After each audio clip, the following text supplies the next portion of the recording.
எல்லாருக்கும் வணக்கம்.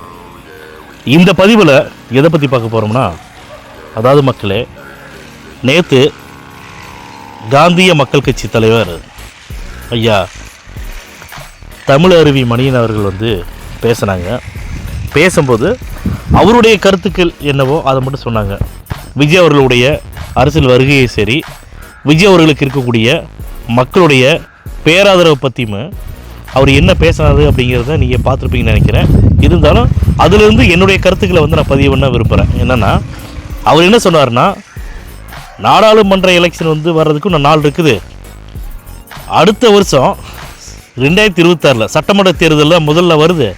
அதனால் இந்த தீய சக்தி திமுகவை தமிழ்நாட்டிலேருந்து அகற்ற வேணும் அப்படிங்கிறதுல எல்லாருமே குறியாக இருக்கிற மாதிரி நானும் அதைத்தான் சொல்கிறேன்.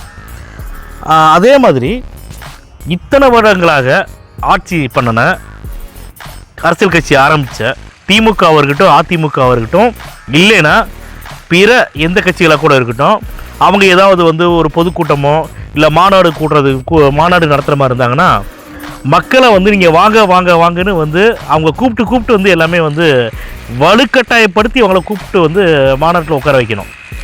ஆனால் எம்ஜிஆர் அவர்களுக்கு பின்னால் 1977, அதாவது அந்த ஸ்டேஜுக்கு அப்புறமா எம்ஜிஆர் அவர்களுக்கு அப்புறமா பார்த்தீங்கன்னா, மக்கள் நீங்கள் வர வேணாம் அப்படி சொல்கிற அளவுக்கு மக்கள் சக்தி இருக்கக்கூடிய ஒரே அரசியல் கட்சி தலைவர் யாருன்னு கேட்டிங்கன்னா, தலைவர் விஜய் அவர்கள் தான் அப்படின்னு அவருடைய கருத்தை பதிவு பண்ணார்.